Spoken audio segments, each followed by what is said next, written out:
Okay, let's get started. I want to welcome everyone to today's session on top security and privacy concerns with BYOD.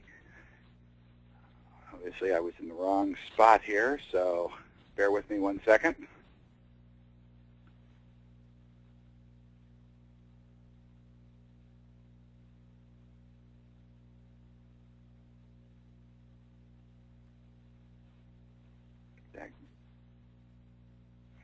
Okay, so you may not want your employees using their own devices for workplace tasks, but in all likelihood they are. So the question is, do you have a policy in place that addresses the requirements of BYOD, and have you considered the compliance requirements of your organization's data residing on an employee's device?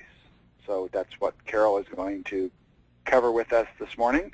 This is another one in the series of our Coffee with Carol educational sessions sponsored by SkyView Partners. We're happy to bring these to you. SkyView Partners is committed to delivering products, both software and services, that provide our customers with not only sound advice, but saves you time, reduces the cost, and simplifies the management of security compliance in your daily security administration tasks for IBM I and AIX, and soon will be on the Linux platform as well. Today's presenter is Carol Woodbury, co-founder and president of SkyView Partners. Prior to forming SkyView, Carol spent 16-plus years at IBM in Rochester, including positions of chief engineering manager and security architect for IBM's I-Series security group. And Carol is also the author of the book IBM I Security and Administration Compliance, which is available on MC Press Online. SkyView Partners has various software solutions that can help you. Our Risk Assessor software is your diagnostic tool, Policy Minder, Security Administration, Automation, Audit Journal, Reporter for auditor-ready reports, and also we now have Policy Minder for IBM AIX, and as I mentioned, we are in beta for IBM Linux on Policy Minder. So if you're interested in that, please contact us, and all SkyView software is available on an unlimited license if you're interested in that. SkyView also provides various services, as we have since we've founded SkyView. SkyView Security Checkup, outsource your vulnerability scanning. Let SkyView tell you the high, medium, and low risks on your system. Have a true expert third-party review and a conference call to discuss those. Managed services, where critical compliance issues are monitored for you and you're notified if there is something that falls out of compliance. And consider re-architecture and remediation services. If you have something that you'd like to have some help with, please contact us. It's something that we do quite a bit of. Obviously, Carol is a great expert in this, and all of the SkyView experts are trained and managed by Carol. So if you have services that you'd like to discuss, please contact us at skyviewpartners.com. So with that, I'd like to turn the presentation over to Carol, and we'll today discuss top security and privacy concerns with BYOD. Good morning, Carol. Good morning, JD, and thanks for that introduction.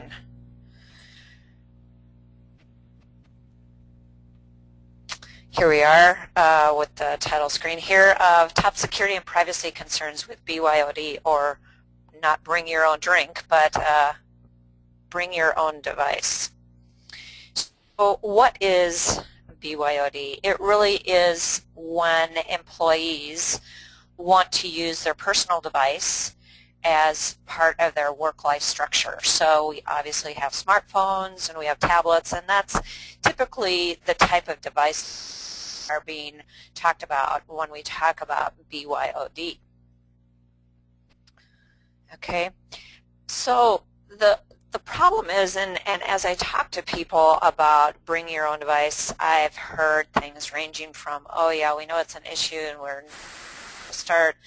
I know it's an issue and we've already started a project to institute some security technology, and we'll talk about that technology later. But then I hear people about, oh, that's not occurring in my workplace. And for those of you, if you're that type of a skeptic about this topic, I would really encourage you to literally take your head out of the sand, because if you have not addressed it from a corporate point of view, then you're ignoring an issue that's already occurring. Because either people want to do this and they're trying to figure out a way, or they already are doing this and you're not accommodating the security considerations that you need to be making, or you need to be providing different ways to access your corporate data that meets your employees' requirements. But something is happening in your organization with BYOD, and I encourage you to consider it. Now, you may still say you're not going to allow it, but at least you are considering it and knowing how to prevent it. Okay, so why do people want to bring their own device? Well, for one thing, it's convenient. I don't know about you, but you remember the days when you had 5 devices around your belt, right? You had your personal phone, you had your work pager, you had your work phone, and you had your iPad that you carried around your waist. So it consolidates those devices into one, so you only have to carry one device.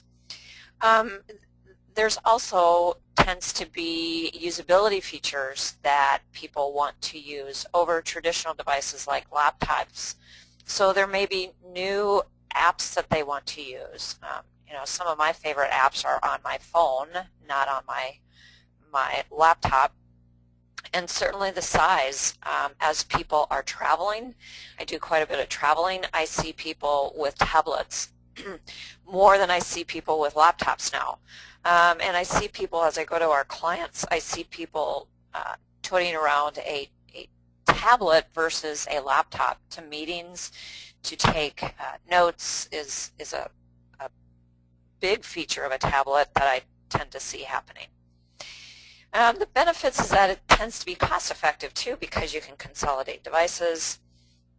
And quite frankly, there's a trend of a lot of organizations to be providing apps for smart devices that allow better productivity for their employees, or be able to do things that they were just not able to do.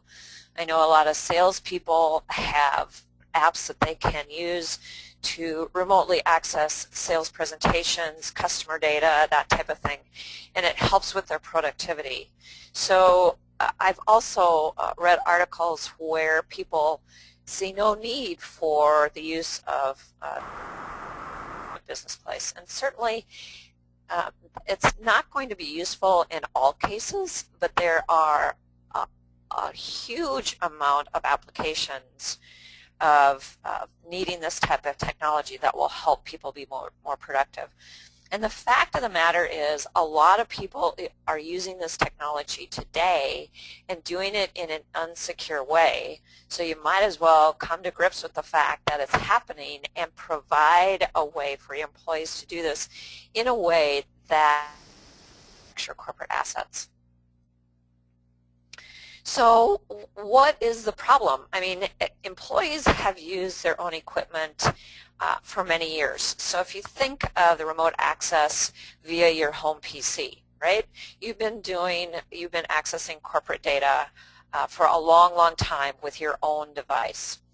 The problem is, for one, the mobility of the device. They can go anywhere, literally. And so therefore the theft issue and the loss issue is a huge issue when it comes to being able to have a device that can access your corporate data and be lost or stolen so easily. Another issue is, and this is what really differentiates the versus these mobile devices, is that Wi-Fi is almost everywhere today. I can go to my grocery store, I can certainly go to my Starbucks, I can go to any hotel, any airport, many restaurants that will, so I could be literally getting into a corporate network over a very unsecure network. Finally, the last problem is that the company information is commingled with a device owner's information. And again, if we differentiate the fact that you have a home PC versus these mobile devices, if you think about that home PC, it's sitting in a den or a family room or someplace, and it's not going anywhere. It's sitting on a desk. And most of the time, your data, the only thing that's being done is you're coming into the corporate network over a VPN. Now sometimes maybe you're going to work on a spreadsheet or something, but the majority of the time all that's being done is accessing your corporate network via a secure communication. The problem with smart devices is that the company information could very easily be commingled with the device owner's information. And so that provokes some other kinds of questions. So as I was saying, even if you don't want to allow it, even if you think you aren't allowing it, the fact of the matter is it could be happening in your organization. So what I want you to do is recognize the fact that this trend is happening and determine what you're going to do about it. Even if you determine that you're not going to allow it, there's some steps you need to take, and namely it's in your employee policy that you have very clear delineation of what devices can be used and what can't. So even if you decide you're not going to allow employees to bring their own device, you need to update your security policy and communicate to make sure they understand that. So again, regardless of whether you're doing something or not, you need to take action. So either you're going to not allow it at all, or you're going to allow the use of smart devices and mobile devices, but you will decide to provide the devices, or you are going to allow a full BYOD, but you are going to put some restrictions around it. So determine what you're going to do. Then you have to set the appropriate policy. Again, even if you're not going to allow it, you need to make sure your policy is updated to state that.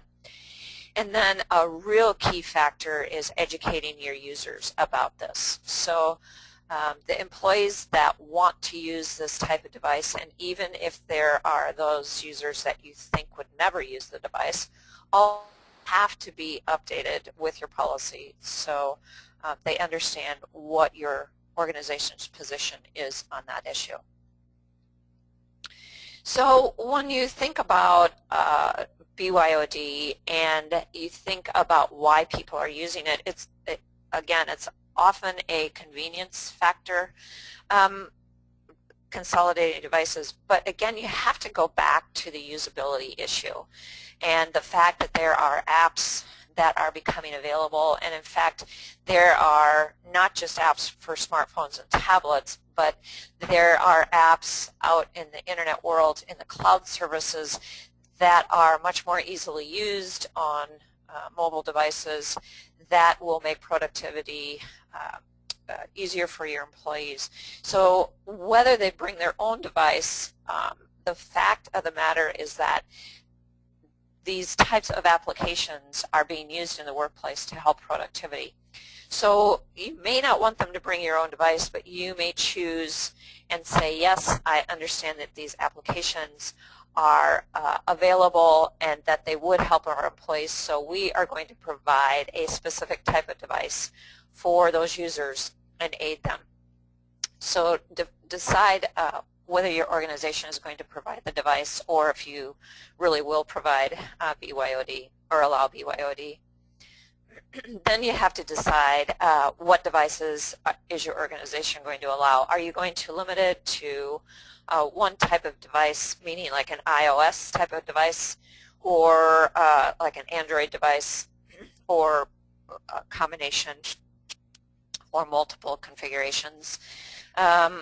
Who's going to support them? So if they're bringing their own device, who provides tech support for that?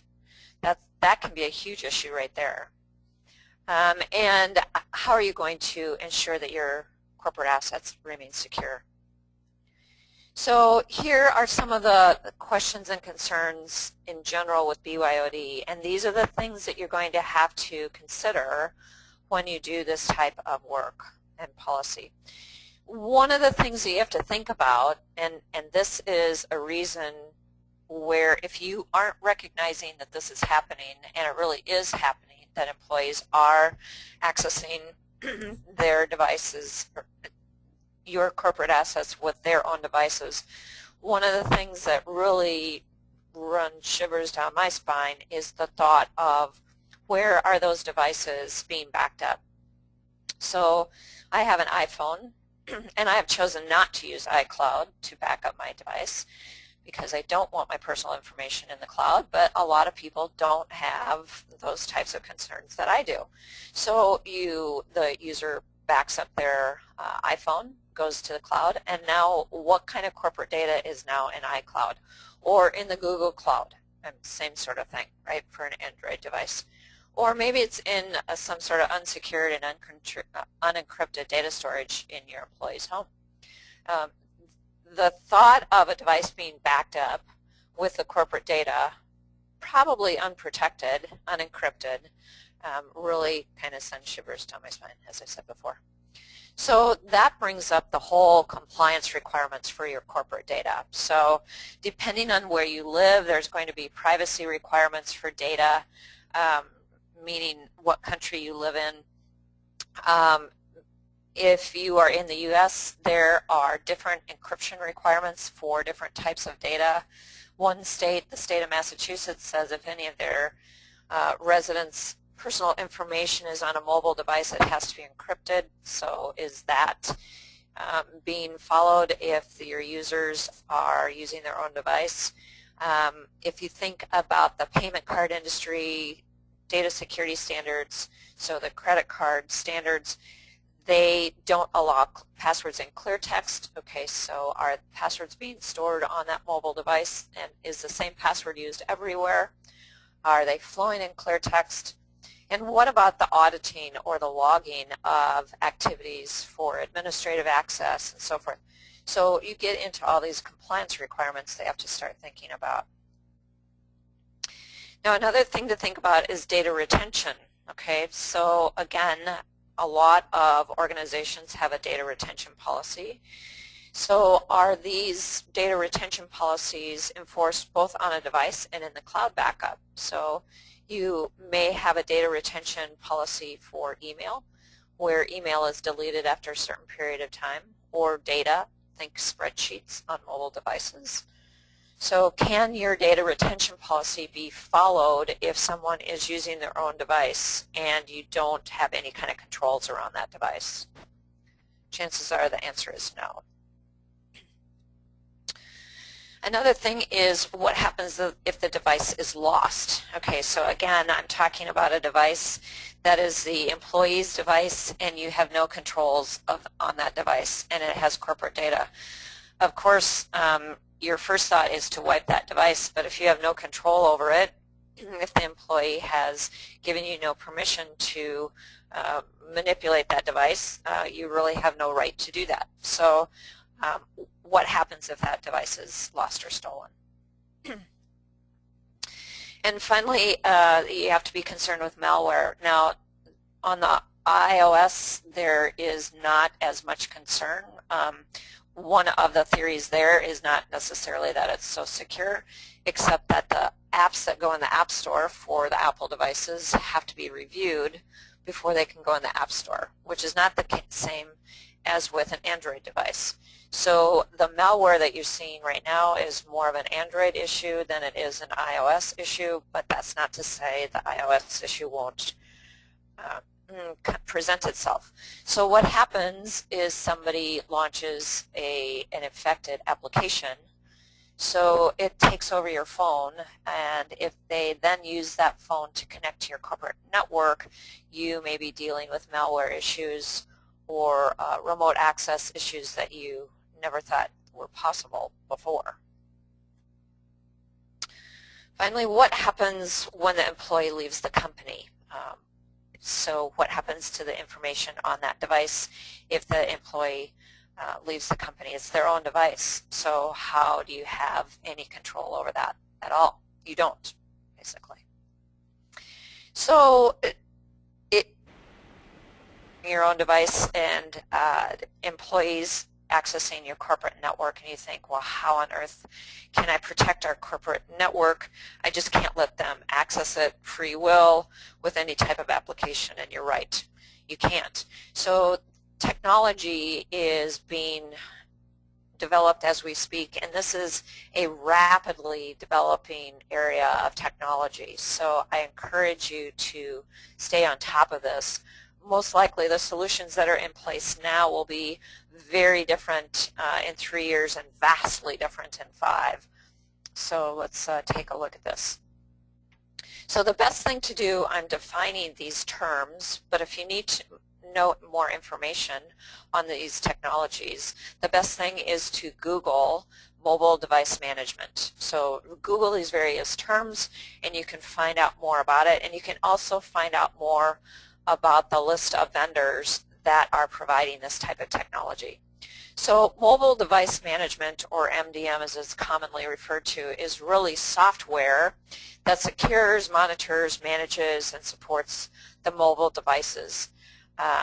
And so what they are typically doing is implementing something called containerization, which is really hard to say when I haven't had enough coffee in the morning yet.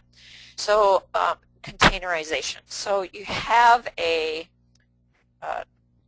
mobile device, think tablet or phone, and what the technology is doing is providing a separate space or a container, or it's sometimes called a workspace or a sandbox, where once you enter it, that's where you can access corporate data from or store corporate data to.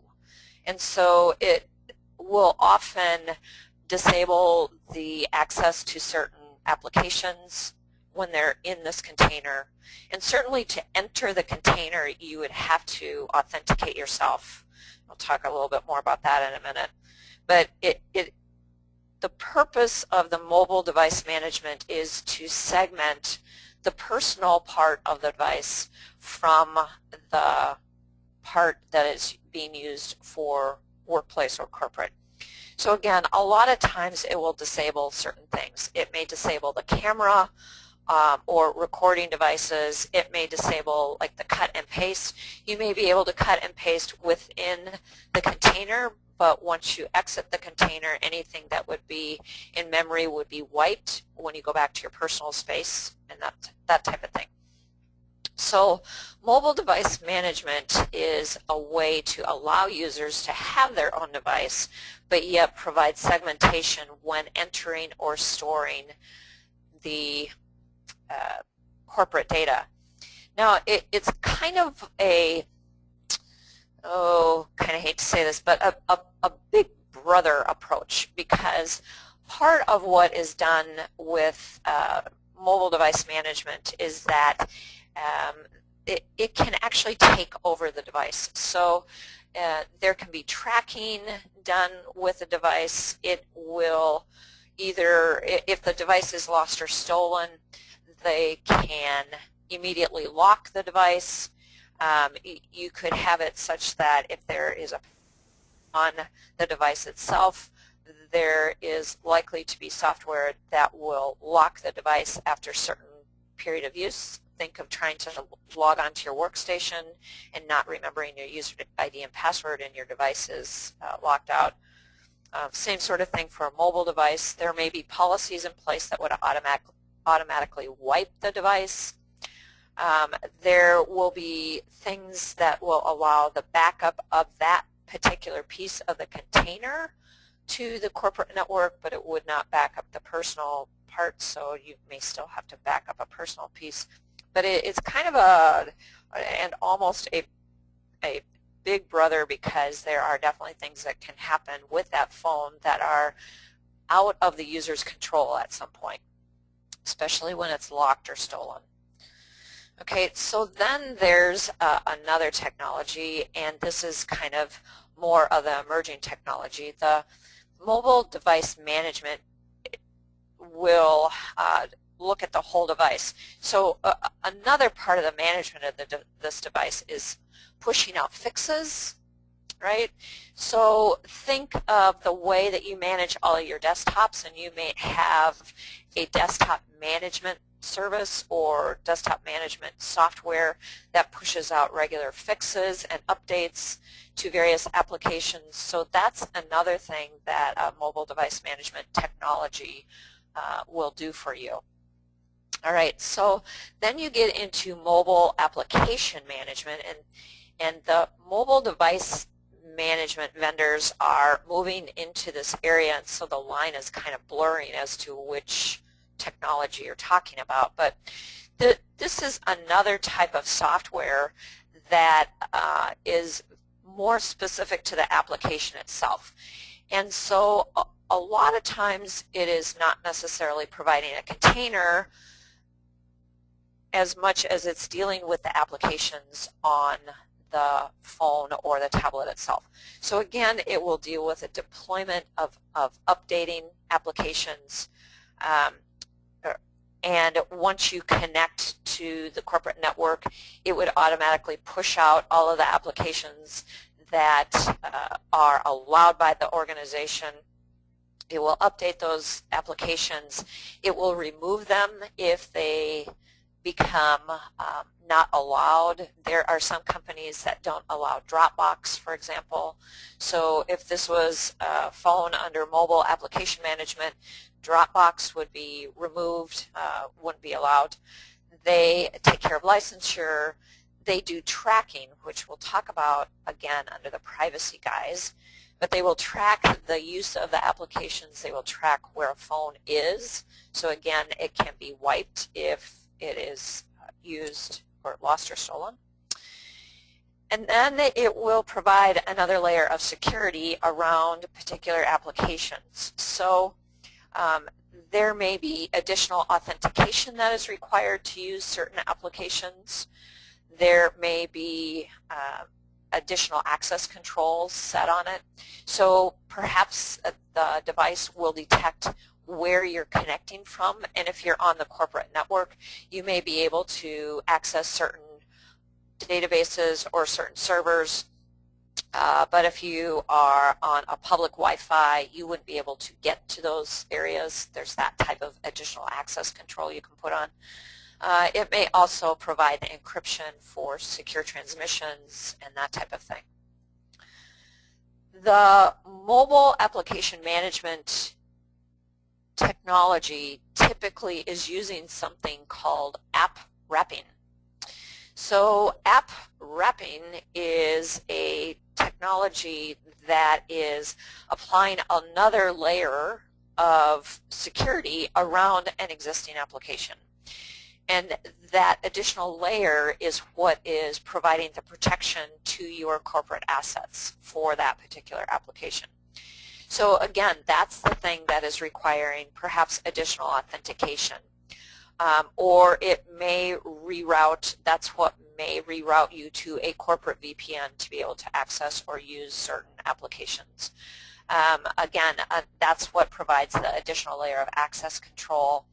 And again, it may disable certain features of the phone, like Bluetooth or the camera and that type of thing. So again, if you Google the term called app wrapping, you'll see all sorts of links to the API toolkits that vendors are providing for wrapping different applications on the various like Android operating system or iOS and that type of thing.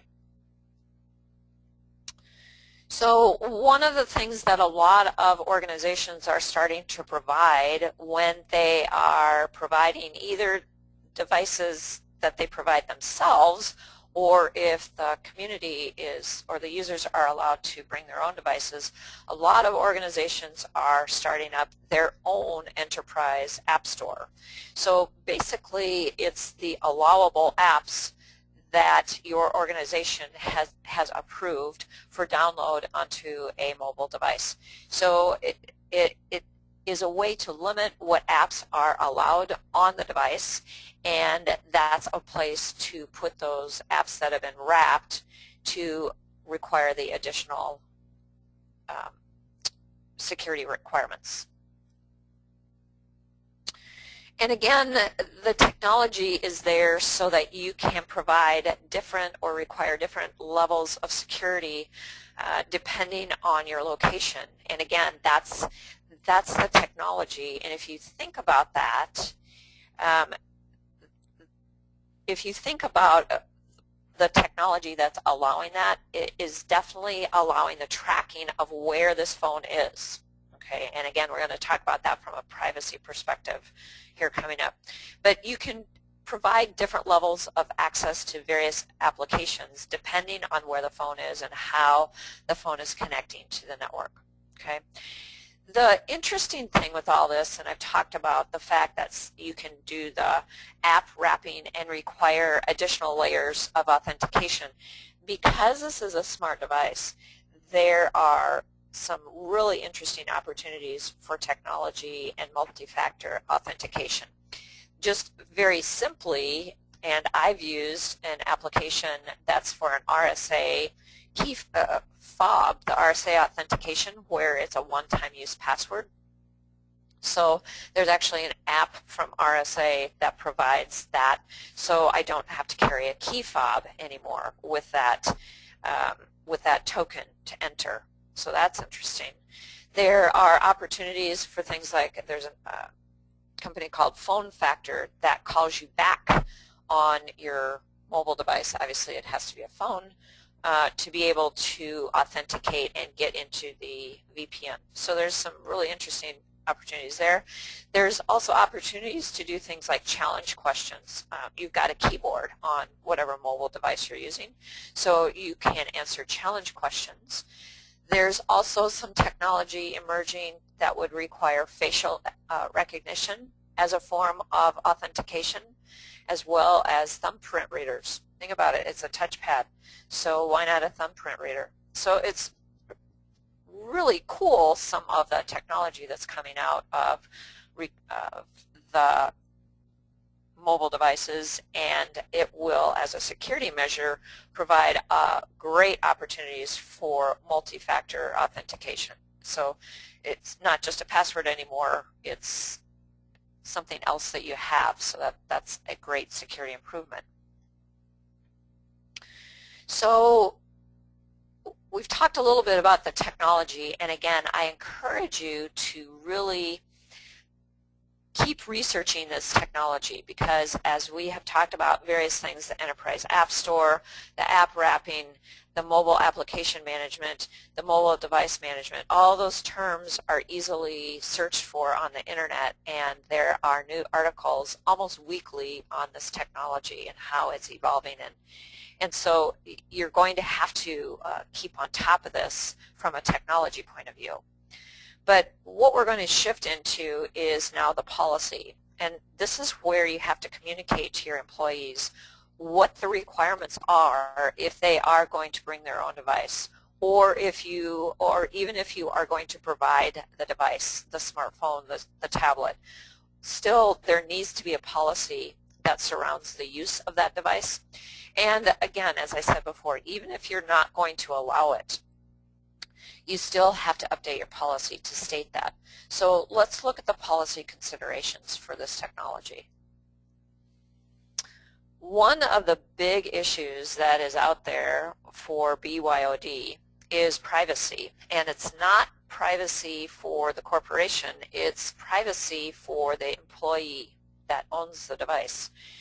And so you have to think through some of these things, and this is what has to be very clearly articulated in the policy that the person is going to have to agree to before you allow them to use their device. So things like, what's the expectation of privacy should the device have to be seized as part of discovery? So litigation occurs all the time, unfortunately, and if mobile devices have been used to connect to the network, if the employee is in an area that is part of the search and discovery scenario, what happens to that mobile device? Well, it could very well be seized, and as part of that seizure, it's basically the entire phone could be searched.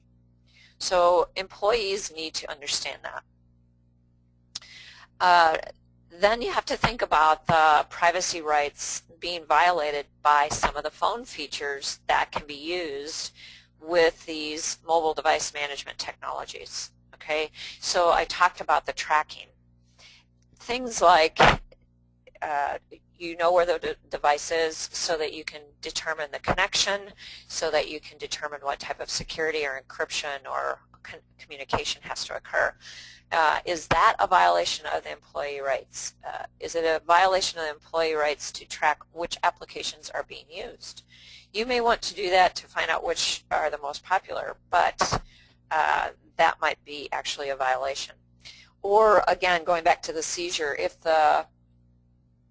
or rather more of the tracking, if you are looking at and scanning for what websites users go to, a lot of times there's policy already in place for a corporate network as to what internet sites can be visited. So you may want to enforce those policies again on a mobile device, but is that actually a violation of the user's privacy because you're scanning their personal device in this case? Okay, so there's all manner of privacy issues that need to be very clearly articulated so that employees understand what they're doing when they use their personal device for corporate work, all right? And another thing that's a big challenge is that privacy laws vary by country. So if you are a multinational organization and you want to have the same privacy everywhere, likely you're not going to be able to do that because privacy laws differ by country. But the bottom line here is that before an employee is allowed to use their own device on your network, you have to have a policy, and the users have to be informed and agree to the terms of what that policy says before they are allowed to use their own device.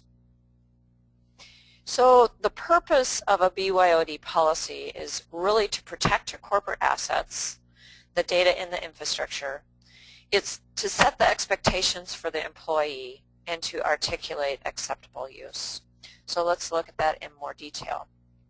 The components of a policy addressing BYOD, and this is just a suggestion, there obviously are other things, and policies vary from organization to organization, but for sure you will want to outline the acceptable use of the device when it comes to accessing corporate data, the acceptable devices, who is going to support.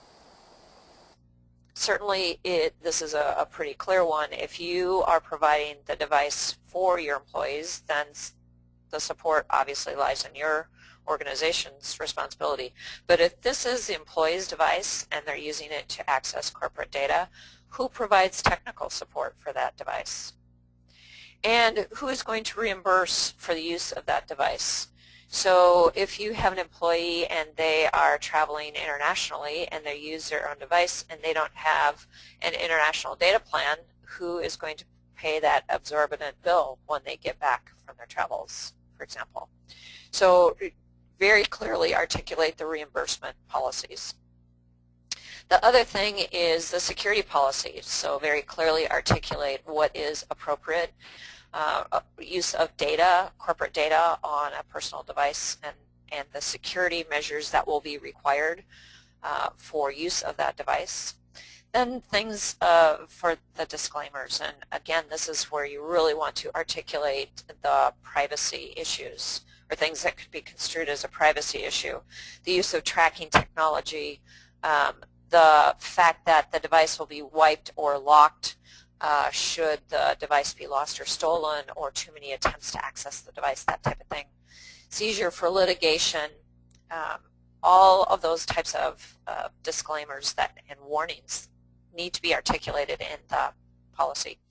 And of course I always like to remind people that part of your policy needs to be the specification of what happens if the user does not follow the policy.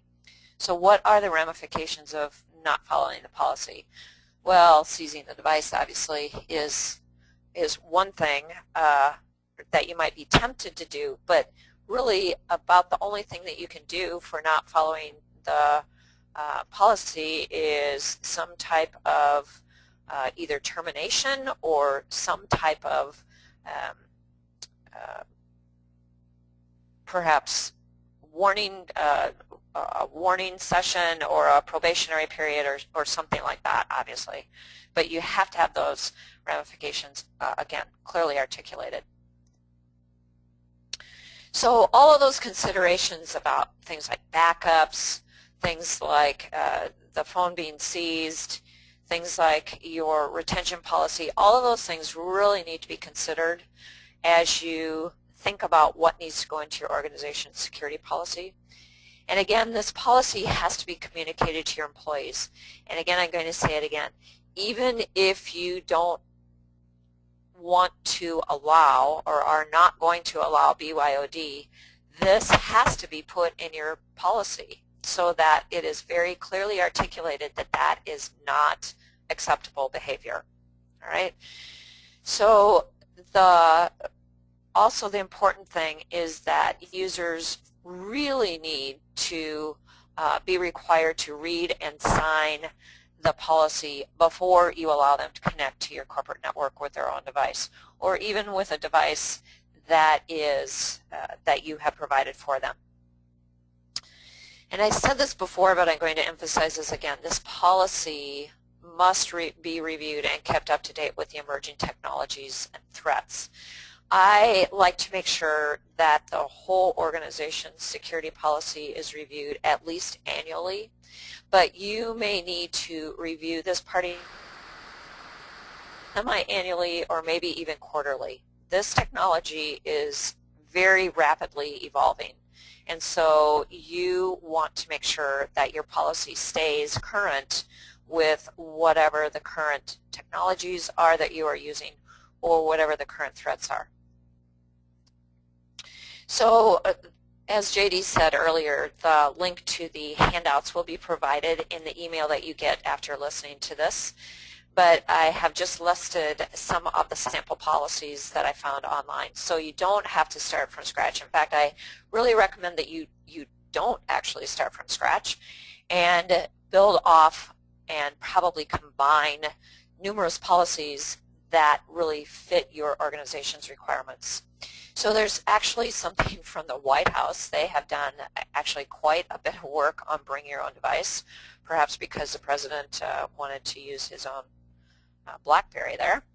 The other place that you will find quite a bit of information is the SANS organization. Now SANS, if you're not familiar with it, is a great place to get security education, and they have a project called the Policy Project. So they have some sample policies, but they also have this thing called a reading room. So they have some white papers on various aspects of BYOD. And quite honestly, if you just Google BYOD policy template, you'll come up with a very large list of things that you can use. Now, again, this technology is emerging, so I might get questions about, well, what companies are there out there that do this technology? And there certainly are some that are out there that are leading the pack. Certainly, there's a company right now that the reviews say that AirWatch is one of the ones to look at. There's other ones that take a little bit different approach. They don't allow corporate data on the device itself, but they allow remote access from the device, and all of the data stays at the corporate level. So it's more of like a direct VPN access into your corporate network versus actually accessing the data on the mobile device. That might work for some people, but other people actually want their corporate users to start using applications on those mobile devices, so I'm not sure if that will fit everybody's requirements. But the best thing is to do, rather than have me recommend specific companies, because there are so many companies coming into this space. The last thing that I read looked as there were no fewer starting to move into the space. And if you think about it, this space is very like the days of when corporations were being inundated and rolling out hundreds, if not thousands, of desktop PCs, wondering how on earth they were going to manage them. And so companies came along and technologies came along that allowed you to manage those remote desktops or manage those desktops remotely, I should say. And it's like that same type of emerging technology that's happening today. Mobile devices have their own aspects, to be certain, versus desktop units. But some of those same companies that provided that endpoint type of control are now moving into this space. So it's not just companies that are looking at mobile devices specifically, and that's their niche. They're actually having management type organizations and management type software move into this space as well. So there's a lot out there, but hopefully the presentation that I've given you today have given you the things to consider, the security and privacy issues to consider, and some hints for your policy so that whatever you decide to do with Bring Your Own Device, you and your organization are prepared and covered. Thank you so much for listening today, and with that, we'll close the session. Thanks very much. Bye-bye.